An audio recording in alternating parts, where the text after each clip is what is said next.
মণিমা, আমি মাছ খাবো না, খুব কাঁটা, মাছটা তুলে রাখো। পুপাই, প্রতিদিন এক কথা বলা আমার ভালো লাগে না। এই জন্যই তো চোখে চশমা হয়েছে। দাঁড়া, আমি আসছি, কাঁটা বেছে দেব মাছের। মণিমা, আমার তোয়ালিটা দাও না, নিতে ভুলে গেছি।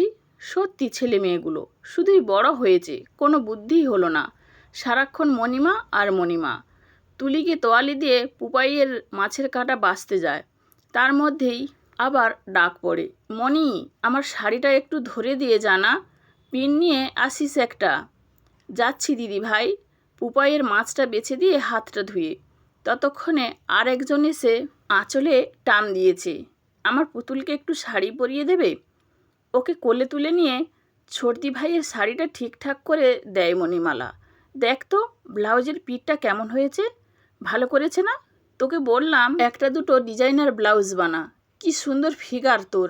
আচ্ছা, কুহুকে একটু দেখে রাখিস, দিদিভাই তো পুজোর ঘরে, আমি বেরোলাম অফিসে, তোর দাদা তাড়া দিচ্ছে। কুহুকে কোলে নিয়ে বারান্দায় দাঁড়ায় মণিমালা। টাটা করো মাকে বাবাকে। মণিমালা এই বাড়ির ছোট বউ। বাড়ির মেজ ভাই আর ছোট ভাইয়ের পরপরই বিয়ে হয়েছিল। দাদার বিয়েতে বরযাত্রী গিয়েই বৌদির মাসতুতো বোনকে পছন্দ হয়েছিল তনয়ের, যদিও মণিমালা একটু আপত্তি করেছিল প্রথমে। দাদা, আমি আরও পড়ব, এমএ পড়ব, তারপর আমার গান, তার কি হবে? বাবার বয়স হয়েছে বনি, ভালো সম্বন্ধ এসেছে, আমাদের সবার ইচ্ছে বিয়েটা হয়ে যাক। ওরা যদি পড়ায় পড়বি, আর গান তো অনেকটাই শিখেছিস, গাইবি মনের সুখে ইচ্ছা মতো। অনেক সময় অনেক কিছুই মেনে নিতে হয়। মণিমালাও সব কিছু ভেবে মেনে নিয়েছিল। তনয়ের সাথে আলাপ হয়েও ভালো লেগেছিল, গান শুনতে ভালোবাসে বলেছিল, পড়তে চাইলে পড়বে, কোনো অসুবিধা নেই। মাথায় মুকুট, পরনে লাল বেনারসি, আর হাতে গাছ কৌটো নিয়ে একটু ভয়ে ভয়েই পা রেখেছিল শ্বশুর বাড়িতে। অত বড় পরিবার, দুই জা, ভাসুর, শ্বশুর, শাশুড়ি, এক ননদ, পারবে তো মানিয়ে নিতে? অবশ্য ওদেরও যৌথ পরিবার, তাই চিন্তা কিসের। পা ফেল আস্তে আস্তে, ছটপট করিস না এখন, আমি কিন্তু তোর বড় জা, একদম গার্জেন, প্রণাম করবি। হেসেছিল মণিমালা। ওর মাসতুতো দিদি নন্দিতা ওর থেকে বছর দুইয়ের বড়। একটা সময় কত পার্সোনাল গোপন কথাবার্তা হতো মামা বাড়ি গেলেই। আহা, কি ভালো ছিল পুজোর দিনগুলো, একসাথে মিলেমিশে ঠাকুর দেখা, আড্ডা, গল্প। দিদি বলে পাত্তাই দিত না, সেই দিদি এখন ওর যা। মণিমালার বড় যা শিউলি, একটু গোলগাল মোটাসোটা দেখে মনে হয় খুব গম্ভীর, কিন্তু মানুষটা খুব ভালো। তবে বড়দি ভাইয়ের একটু বেশি প্রিয় ঠাকুর ঘর আর রান্নাঘর। ওর শাশুড়িমা অসুস্থ থাকায় বড়দিকে না জিজ্ঞেস করে কোনো কাজই করে না। মা বলে দেন, সবটা বড় বৌমার কাছে জেনে নিও, অনেক আগে এসেছে এই সংসারে, সবটাই ওর জানা, আর কাউকে তো একটা দায়িত্ব নিতে হবে। তবে ওর বেশি ভাব ছর্দির সাথে, ছর্দি দিদি কাম বন্ধু। মণিমালার শাড়ি, ব্যাগ, কী লাগবে বোধহয় বেশি নজর করে নন্দিতাই। হয়তো স্বার্থ একটা আছে, সারাদিন কুহুর অত্যাচার হাসি মুখে সামলায় ওর মণিমা, তবে ভালোবাসাটাই বোধহয় বেশি। পুপাই আর তুলি বড়দির দুই ছেলে মেয়ে। পুপাই 11-এ পড়ে, তুলি কলেজ শেষে এখন ইউনিভার্সিটিতে।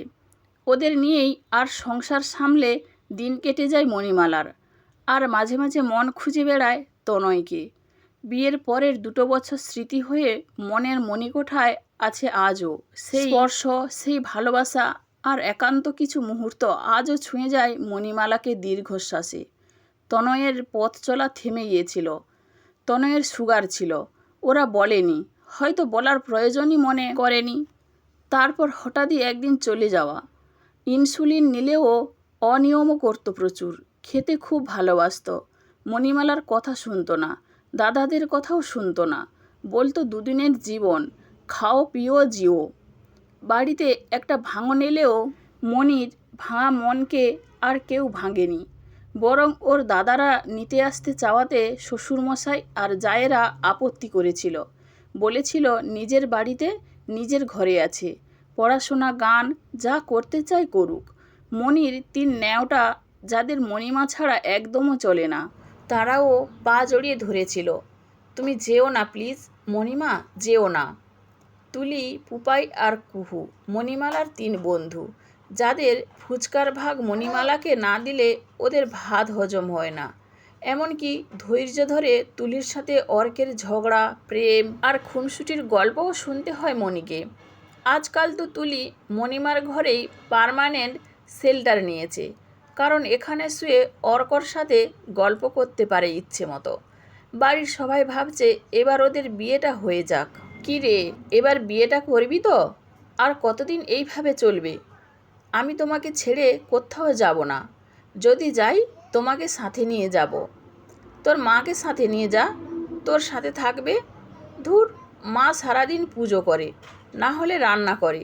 আচ্ছা মণিমা, আজ ঝড়ের রাতে তোমার অভিসার পরাণ সখা বন্ধু হে আমার গানটা একটু শোনাবে? একটু থমকে যায় মণিমালা। মনে পড়ে যায় ওদের বিয়ের 1 বছর বাদে 22শে শ্রাবণে শান্তিনিকেতনের একটা রাতের কথা। ছোটোখাটো এদিক ওদিক যাওয়ার খুব শখ ছিল তনয়ের। ওরা যেখানে ছিল ঘরের লাগোয়া টানা বারান্দা, টিনের চালে ঝমঝম করে বৃষ্টি পড়ছে। একটা গান গাইবে মণি? খুব রোমান্টিক কিছু। মণিমালা শুরু করেছিল, আজই ঝড়ের রাতে তোমার অভিসার পরাণ সখা বন্ধু হে আমার। সত্যি বোধ হয় এক অন্য অভিসারের রাত ছিল সেদিন। আজও শিহরণ জাগায় সেই রাত মণিমালার মনে। তারপর তনয়ের আবদারে অনেকবারই গেয়েছে। তুলির আবদারে গাইতে গাইতে কখন যে গলাটা ধরার সাথে সাথে চোখটাও ভিজে গেছিল। নন্দিতার ঘর থেকেও শোনা যায় গান। খারাপ লাগে মেয়েটার জন্য, তবুও ভাগ্যিস বাচ্চাগুলো ছিল। তুলি তো মোটামুটি এখন ওর বন্ধু। অর্কদের বাড়ি থেকে তুলিকে দেখতে আসবে। অর্কর বাড়ির সবাই থাকে কানপুরে। বিয়ের কথাবার্তা হওয়ার আগে সবার একসঙ্গে হওয়া আর কি। আগের দিন থেকেই ব্যস্ততা শুরু হয়েছে বাড়িতে। ব্যস্ত মণিমালাও, বিছানার চাদর পাল্টানো, পর্দা পাল্টানো, আরও কত কাজ। বাড়ির ছেলেরা তো ব্যবসা নিয়েই ব্যস্ত। সবাই জানে মণিমালা আছে, সামলে নেবে। হয়তো মণিমালাকে এইটুকু কৃতিত্ব সবাই দিতে চায়, এই জন্যই যাতে ওর কখনো মনে না হয় এই বাড়িতে ওর কোনো জায়গা নেই। শাশুড়িমা আর বড় যা বলেই দিয়েছেন, প্রতিদিন কি বাজার হবে সেটা মনেই বলবে। ও দিদি, আমার মনে থাকে না সব। ঠিক আছে, আমি বলে দেব। রাতে তুলিকে নিয়ে ঘরে আলমারিটা খুলে দেয়। কোন শাড়িটা পরবি দেখ, নাকি মেজো মায়ের কিছু পরবি? ওই শাড়িটা কেমন লাগবে গো মণিমা? এ মা, এটা তো একদমই নতুন, তুমি পরনি? কোথায় যাই যে পরবো? তাহলে এটাই পর তুই। তুলিকে কিছু বলে না মণিমালা। শাড়িটা তনয় এনেছিল পছন্দ করে, পরে পরবে করে আর পরা হয়নি। প্রথমে একটু মুখ বেঁকিয়েছিল। এ মা, এত হলুদ, তোমার পছন্দ হয়নি? ওই আর কি, টিকেতে আগুন লাগবে। কত টুকরো কথা মনে পড়ে যায়। সকালে সবাই মোটামুটি ব্যস্ত নানা কাজে। মণিমা, একটা ফ্রাই দাও না ভেজে, এ খাই। মণি, এখন দিস না, মাছ খেতে চায় না, ফ্রাই খাবি। একটা দাও না বর্দি ভাই, ওকে ভেজে দিই। ওরা অনেক বলেছিল ওদের বাড়িতে উঠতে, তবে ওরা ছেলের কাছেই উঠেছেন। বিকেলে এলেন অর্কর মা, বাবা, ঠাকুরদার সাথে অবশ্যই অর্ক। মেয়ে তো ওদের দেখাই, তবুও আরেকবার সামনাসামনি দেখা আর আলাপ করা পরিবারের সাথে। পরিপাটি করে সাজিয়ে দেয় তুলিকে মণিমালা। বেশি কথা বলিস না ওখানে গিয়ে। কেন, বেশি কথা বললে কি হয়? তুমি থাকবে তো সাথে, ইশারা করে দিও বগলে। তুলিকে কিছু বলে না মণিমালা। শ্বশুরবাড়িতে কেউ ওকে কিছু বুঝতে না দিলেও সবার সামনে আজ আর যাবে না। একটা শুভ কাজ, তারপর ওকে দেখেই আবার নানা কথা উঠবে। তার চেয়ে এই ভালো। তুলি চলে গেছে, ছর্দি ভাই নিয়ে গেছে। ছাদের কোণে দাঁড়িয়ে মণিমালা। ওকে দেখতে আসার প্রথম দিনটার কথা মনে হচ্ছে। এক এক করে 4টে গান গাইতে হয়েছিল সেদিন। মণিমা কোথায় যেন হারিয়ে যায়। ছাদে ওর যত্নে বড় করা বেলফুলের গাছগুলোতে হাত বোলায়। জুঁইয়ের ফুলগুলো একটু বাদেই ফুটবে। গন্ধটা ভীষণ ভালো লাগে ওর। একটা সময় তনয় ফেরার পথে জুঁইয়ের মালা আনতো। ওর দিদি কাম যা হেসে বলতো, আজ অভিসারটা মনে হয় ভালো জমবে, কাল কিন্তু শুনবো। ও মণিমা, তুমি এখানে? ওহো, হাঁপিয়ে গেলাম একদম। সবাই নিচে গল্প করছে, তোমাকে ডাকছে ওখানে। দাদু বলল, তুমি হয়তো ছাদে আছো, এক্ষুনি চলো চলো। একটু সংকুচিত হয়ে এসে দাঁড়ায় মণিমালা। এই যে আমাদের বাড়ির একদম গার্জেন, আমার ছোট বৌমা। আমার ওষুধ, ছেলে মেয়েদের হেপা সব সামলায় একা হাতে। বৌমা, তোমার মেয়ে তো তোমাকে ছাড়া গানই গাইবে না, তাই ডাকলাম। তানপুরার সাথে সুর বাঁধে মণিমালা, গলা ছাড়ে তুলি। আধার ধারা বহিছে ভুবনে, গানটা আগে থেকেই ঠিক করে রেখেছিল তুলি। পরিবেশটা বেশ অন্যরকম হয়ে যায়। অর্কর মুখেও মুগ্ধতার হাসি। তবে মণিমালা ছাড়া পেল না। অর্কই বলল, দাদু, মণিমাও কিন্তু দারুণ গায়, মানে তুলির গুরু। আজও পরপর 3টে গান গাইল মণিমালা।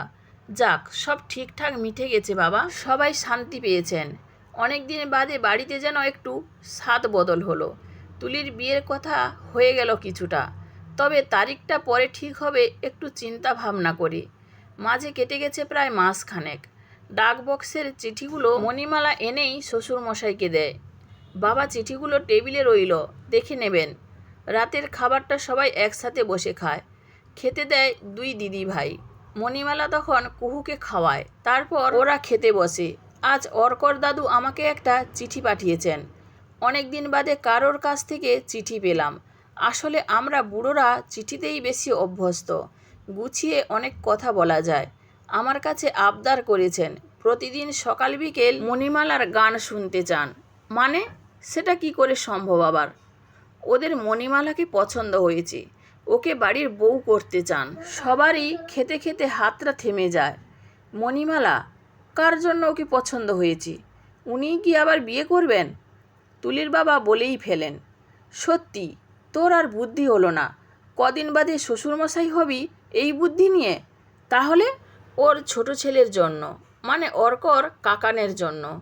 কই, অর্কর কাছে তো তেমন করে শুনিনি কখনো ওর কাকান বিয়ে করবে। শুনেছি তো আর বিয়েই করবে না।